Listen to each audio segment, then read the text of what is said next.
because we're gonna do some story time today.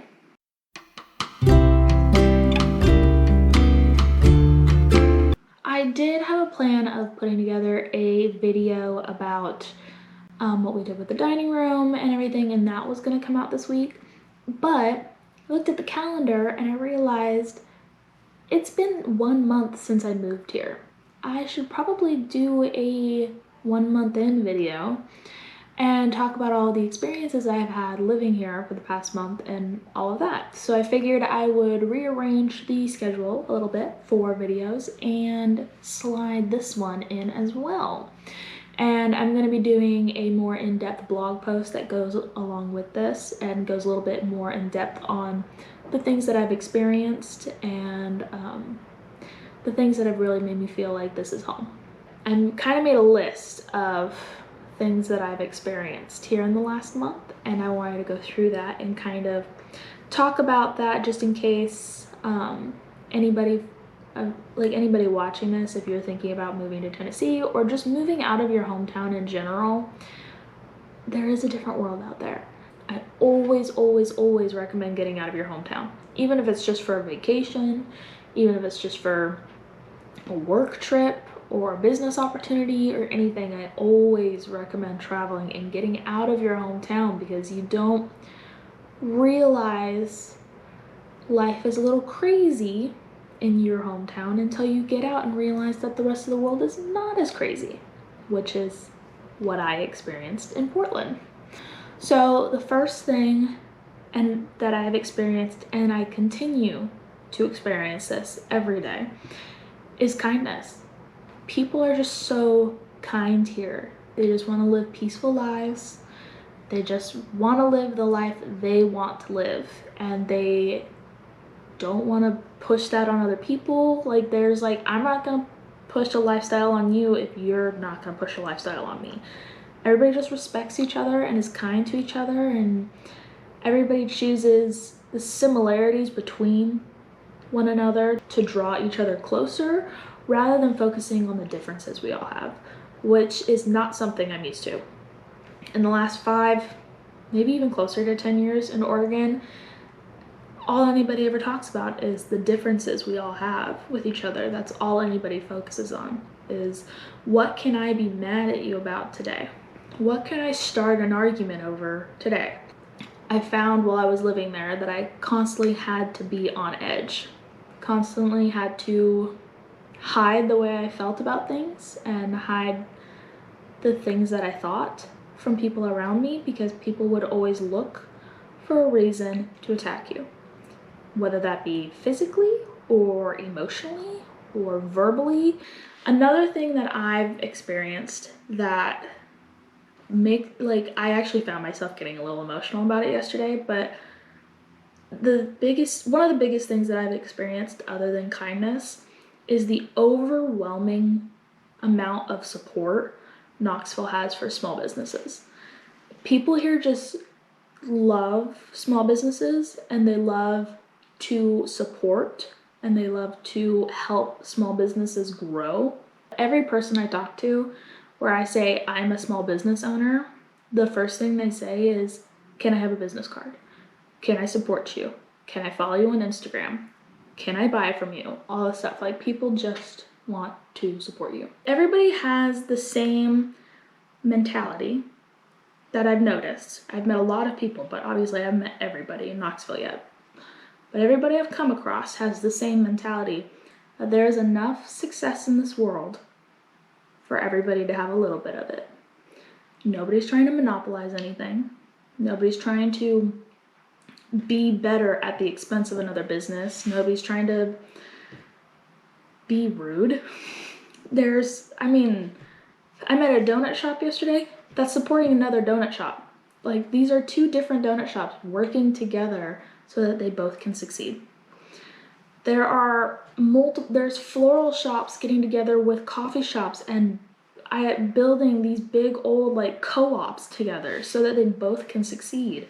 It's amazing to see all of these businesses that just people who wanted to follow their dreams met other people who wanted to follow their own dreams, and they decided, hey, we can help each other out. And like there's one that I know of that is being in the process of building, and it's in Knoxville, and it's a floral company who used to be a floral truck, which I thought was the coolest thing ever. And they are partnering with a coffee shop so that you can go and get a cup of coffee and buy a plant and get a bouquet of flowers all in one place. I know an entire group of Oregonians who would lose their minds over that. Like, that is an amazing thing. I can't wait for it to open because I will probably be there at least once a week. So the next thing that I've noticed in Knoxville is the weather. Here, we've had 70 degrees and sunny all week long. I'm recording this on Sunday, and it was like 60, 65 this morning, and we had a little bit of a drizzle. Might get maybe a little bit more of a drizzle later, which would be amazing. But yeah, for the most part, it's sunny skies every day. It's like 70 degrees. Maybe we'll get down into the 50s at night, sometimes the 40s. That's it. It's really warm here compared to Oregon, but it's also incredibly dry. So one of the things I always heard about Tennessee when I started telling people that I was moving here, people would always be like, oh my gosh, it's so humid, you're never gonna survive there, it's so gross, you're gonna hate it, it's humid all the time, it's so hot, yada yada yada. And it is warmer. It is generally warmer than Oregon, but the winter is very dry. So dry. Like, I am contemplating getting a humidifier for my house because my house is so dry. I never thought I would say that about Tennessee, but after living here for a month, I seriously, every time I pass by a humidifier in the store, I'm like, it's quickly becoming more and more of a need than a want.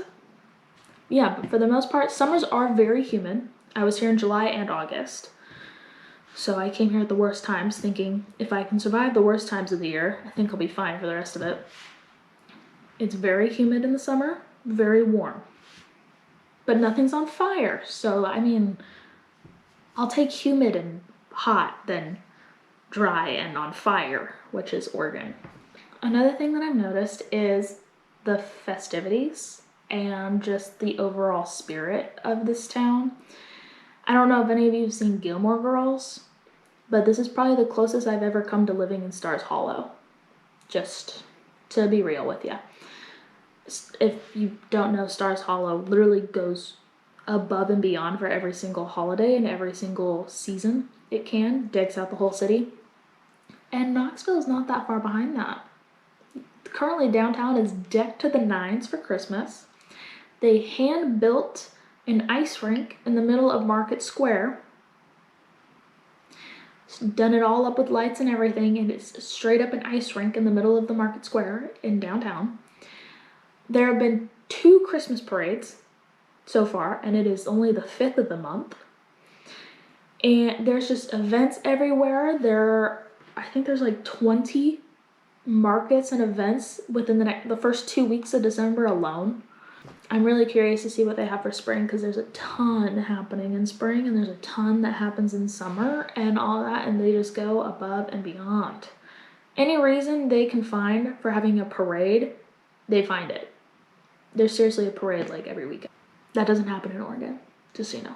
I've had a lot of people ask me about the politics of Tennessee, and honestly, I've experienced very little political talk. People just don't really care. I mean, I guess I wouldn't say they don't really care. It's just that people respect you. And they respect that you have a different walk of life. Everybody has a different walk of life. Everybody has a different view on life. Everybody has different political views that tie into those different walks of life. And nobody identifies in their political beliefs. Like they don't make their whole identity Democrat or Republican. Their identity doesn't sit in that. I don't think I've been asked once who I voted for. Not once. Been here a month. Haven't had a single political conversation. I've had a couple conversations about Jesus, but I am in the Bible Belt, so that's to be expected. One of the biggest things that I want to talk about is my mental illness and how moving here has changed that and affected that and all that stuff. I know a lot of people back in Oregon, a lot of friends that I used to have, a lot of friends that I still have, myself in general. Mental illness was a big thing. Anxiety and depression were running pretty high when I was still there for both me and people I knew.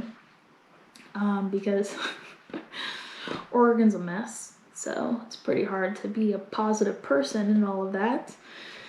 But since moving here, my anxiety is all but gone. Like, obviously I still have a little bit of anxieties because I own a business and I just moved my business across the country and now I'm trying to build that up. So obviously there's still a little bit of anxiety with that. But I feel the happiest and the most at peace I've felt in years. I am a very stubborn person. I will always be the first to admit that. I'm incredibly stubborn. And it took me so long to see that it's possible, that I'm not just stuck in a hole, that I don't have to adapt to toxic people and toxic situations and all this nonsense. I don't have to adapt. I can just pick a different narrative. So I did. And now I am so happy. And the only times I ever get emotional now are because I think back on all of the things I've accomplished and all the things I've gotten away from and just how happy I am. And it's only been a month. It's crazy to me that all this change has only happened in 1 month. If you're not a super churchy person, people will just assume that you go to church here. And they don't mean it in a bad way. You just live in the Bible Belt here and people just assume they're going to see you on Sunday. They don't try and be like, oh, what denomination are you? What religion are you? Whatever. Nobody tries to shove it down your throat. They just are like, hey, you want to get lunch after service? Do you want to come to church with me so we can go grab coffee? Or, because a lot of churches here have coffee shops in them. A lot of churches. I know that's kind of a new thing in Oregon, but a lot of churches here have their own coffee shops, or they're right next to a coffee shop, or they're right next to a restaurant or anything like that, and people just assume that they'll see you on Sunday. They don't mean anything by it other than community. Community is a huge thing here. So if you're not ready for that, if you're not a churchy person, maybe keep that in mind if you're thinking about moving to the South. So this is something I experienced recently, and I'm about to go experience again. The DMV. So when I came and I got my license to become an official Tennessean, the DMV here is nothing like the DMV in Oregon. Straight up is not. It is, you walk in with your passport and your whatever other information they need from you. It gives you a list on the website. You walk in with your paperwork. You give it to them, and you're like, I'm here to get a license, or renew a license, or get a new license, or whatever. And they're like, cool, take a number. You take a number. There's only 5 other people in the room.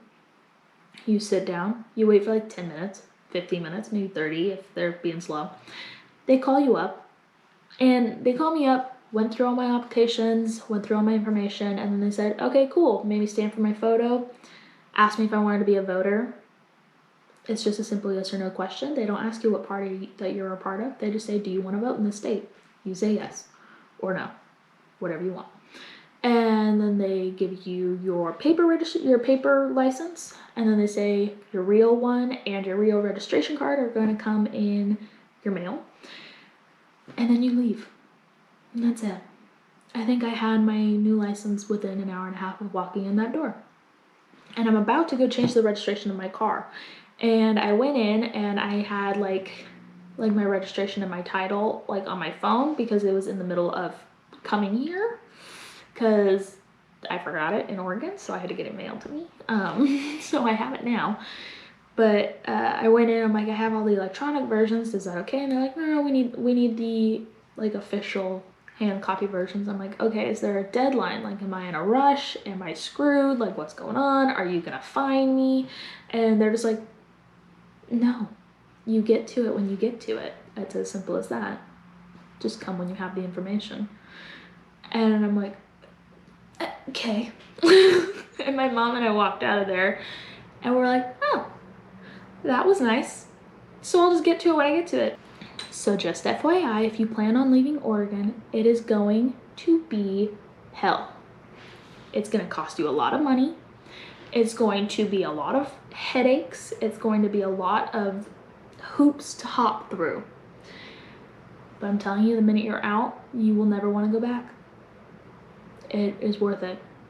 I spent 3 months of my life having headache after headache after headache trying to leave Oregon. Still dealing with one last one with the registration thing, but I'm telling you right now, it's worth it. So yeah, I guess this is kind of a long version of a Tennessee transmission, which is something that my mom would do on Facebook. But this is everything that I've experienced in Knoxville in 1 month.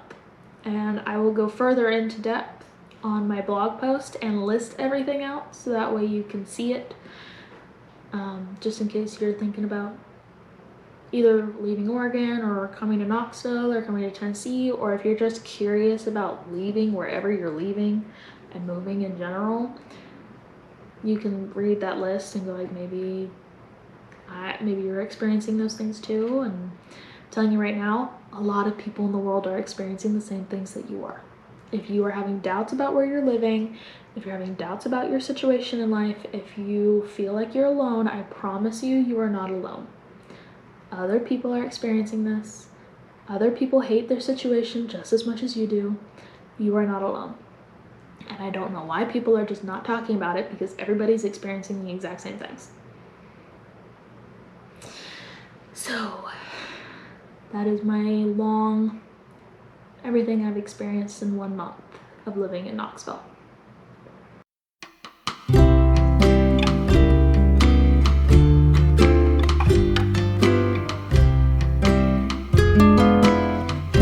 I will hopefully add more pictures